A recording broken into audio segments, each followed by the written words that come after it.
Welcome back to another episode of the Last of Us Talk Show.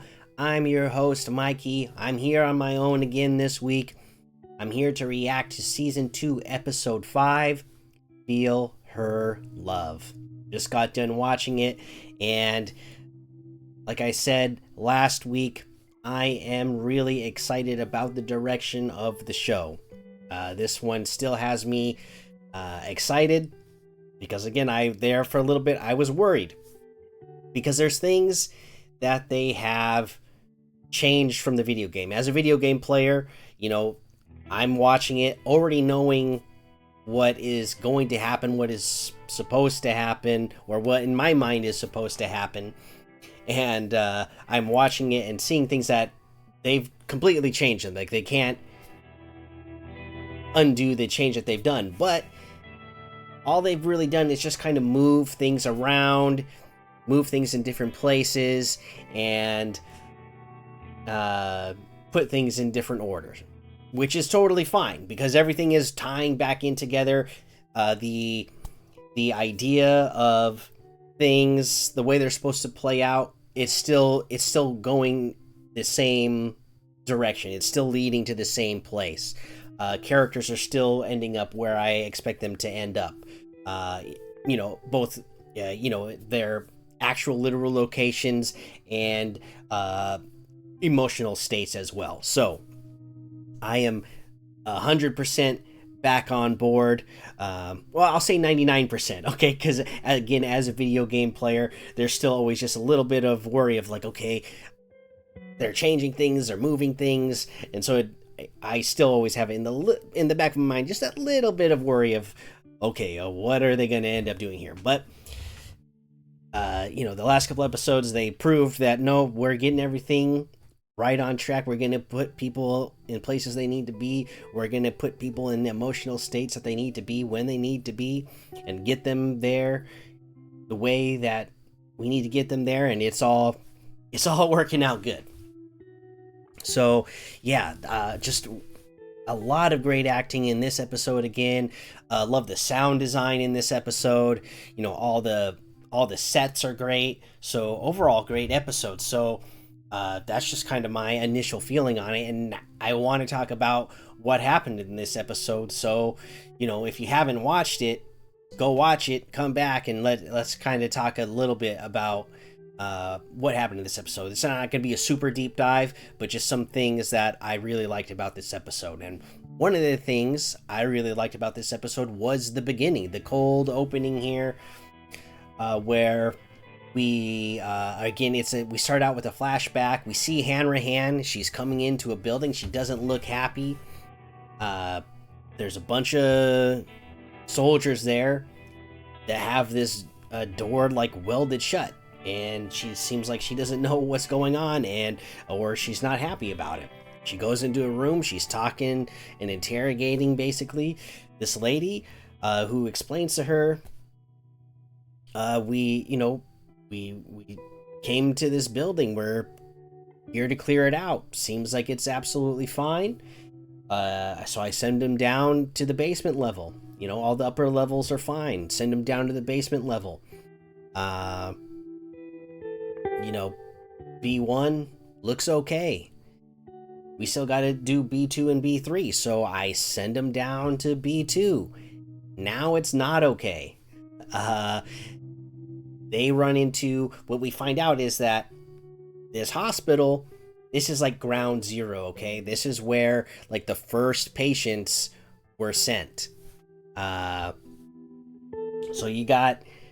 we imagine there must be infected that have been in here since day one of the infection, and we see how the infected, they can change and evolve over time. Just even in season 1, you see different stages, and now in season 2, we've seen even further stages. So you can only imagine what's going on down in this basement, where these are the day 1 infected, and what's happened to them, and what kind of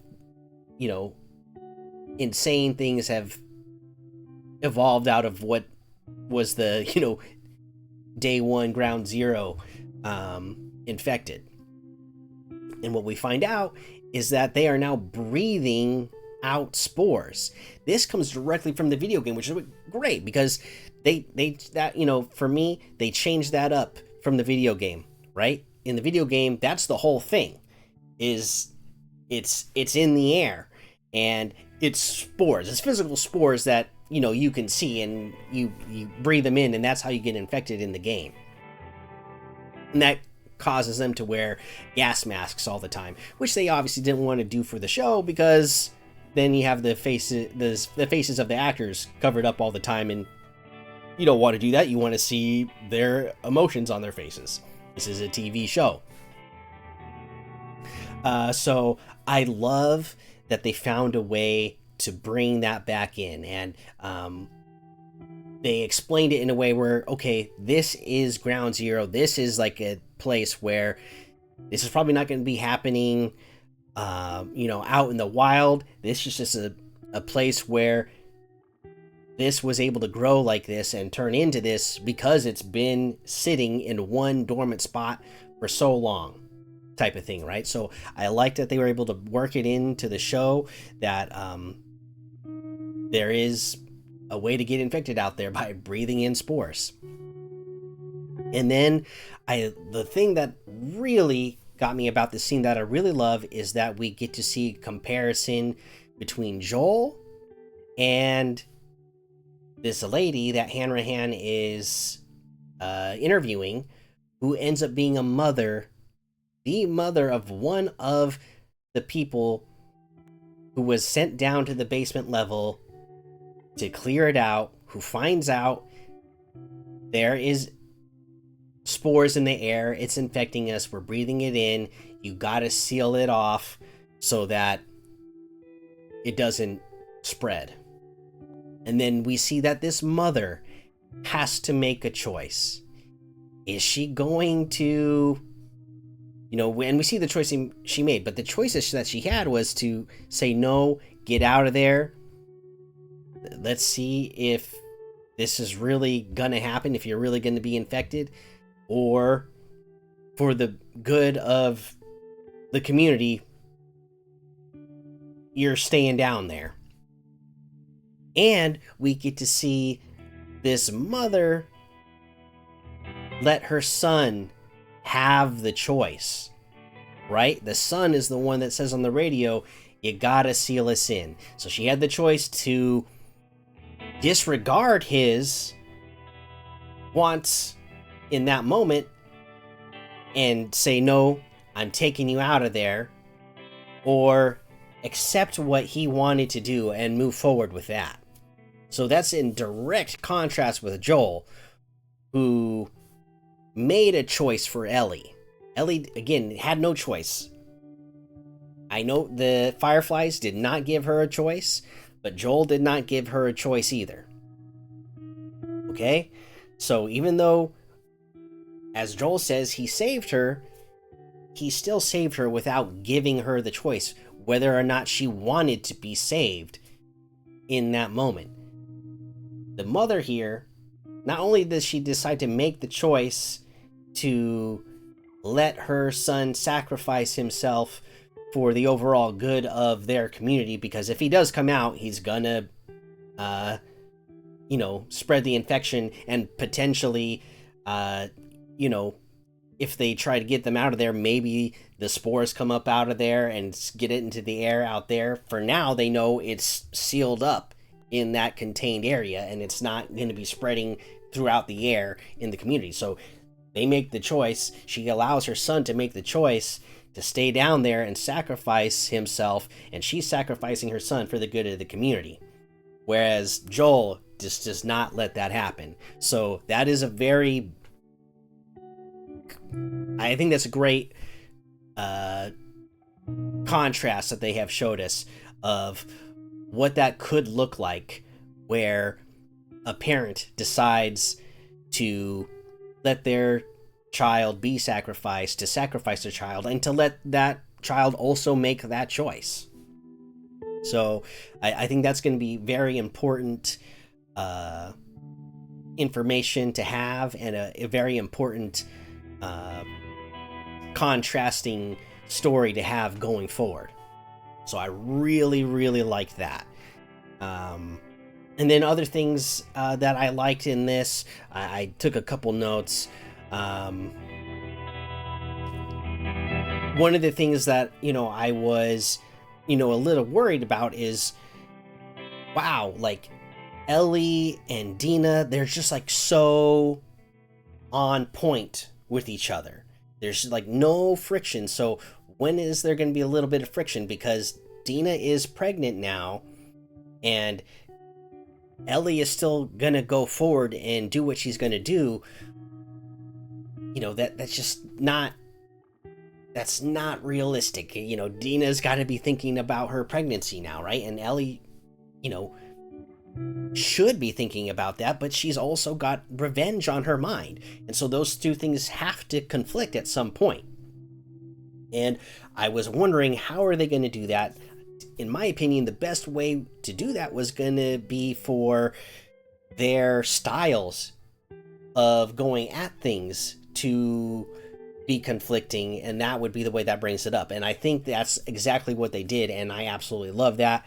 We see that Dina, she is a great planner. She is very smart. Ellie, she is, she's had this immunity that she's known about for the last however many years that she's known about it at this point now, 6-7 years or whatever it is. She's known about, she knows she's immune, so she's pretty reckless. And so we finally see that come to a head where Dina is like master planning things, figuring things out. Ellie is okay with going forward. She even says, at one point, let's be reckless, like, let's go do it, and then that gets them into some trouble. And we see, I think at one point we do see a look of concern on Dina's face towards how reckless Ellie is getting. I love that Jesse shows up and like just reiterates the point that Ellie is being very reckless. And again, we're getting that that friction that I was hoping we were gonna get, because there needed to be some friction there. I was like, we can't go forward. Like Dina really, like, she can't go forward with this. Like I was starting to get a little bit worried that, is Dina really gonna go all the way through with this? Are they gonna have her do that in the show? Because that, just with her being pregnant, she shouldn't be. She really shouldn't be. And I think we see Dina start coming to realize, like, okay, yeah, I guess I shouldn't be doing this, but Ellie is really gonna go ahead and go forward. And even though I want to go forward with her, the way she's gonna do it is gonna be so reckless that she's just not gonna be able to agree with it. And I think that was a good decision to do that.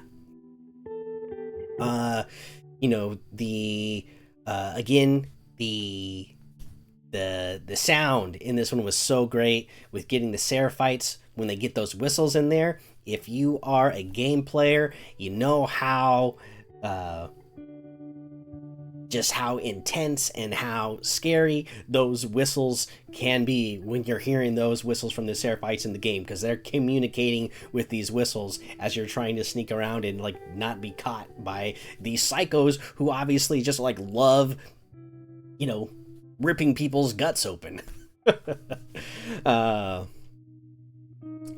yeah, what else did I want to say about this episode? Earlier in the episode, we got to see Ellie sit down with the guitar. She finally, the first episode was called Future Days. We finally get to hear a little bit of that song in this episode, where she starts to play and then she just says, "If I ever were to lose you." Doesn't sing the rest, but what I wanted to see was what the next line of that song is.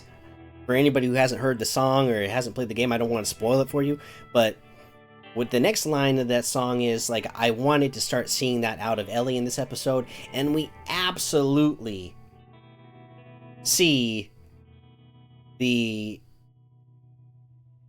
we absolutely see it happen in this episode, where Ellie, when she catches up with Nora, she has, you know, she's lost it. And we see Ellie, this is where she finally, she's changed. And she's gone into full revenge mode, where she's fully reckless now, and she's saying, okay, I'm gonna go forward.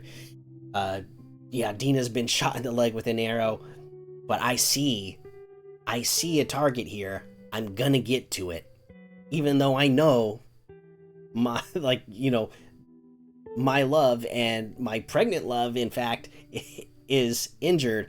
I am going forward with this this revenge. So and then when we see, when she catches up with Nora in that moment, like, just how much she can lose herself to this revenge, which is, again, what I am wanting to see out of this character for the story. Like, this is where I emotionally want to see this character be going, to know that this story is going where I want it to go, and they went there. It went there. My goodness.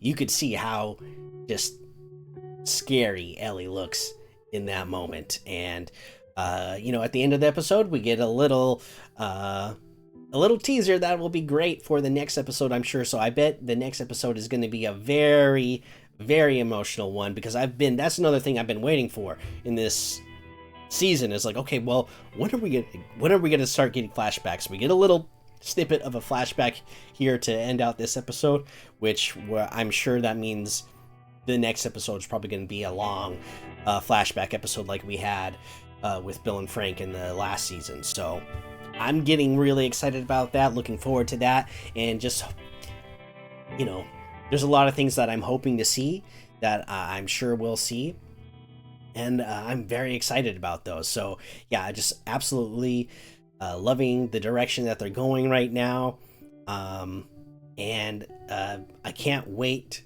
There's like so many things I can't wait to see in the next episode, because I want to see all those moments that I think, and I'm pretty sure I know are going to come, because again, I'm fully on board with what they're doing, and I trust them again, so I feel like I know that they're going to come.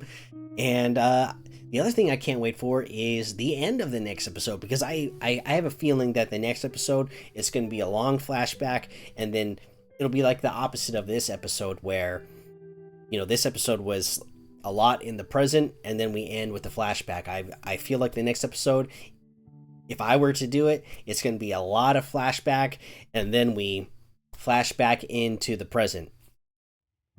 So we'll see. But yeah, really excited about this episode.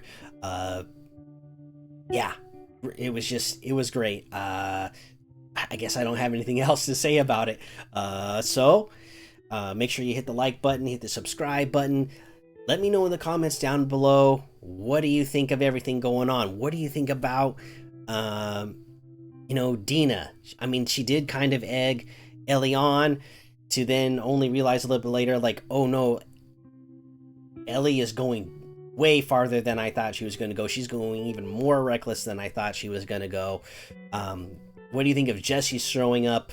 And just like, again, you know, throwing that in Ellie's face and putting her in her place, letting her know, like, yeah, this is like stupid.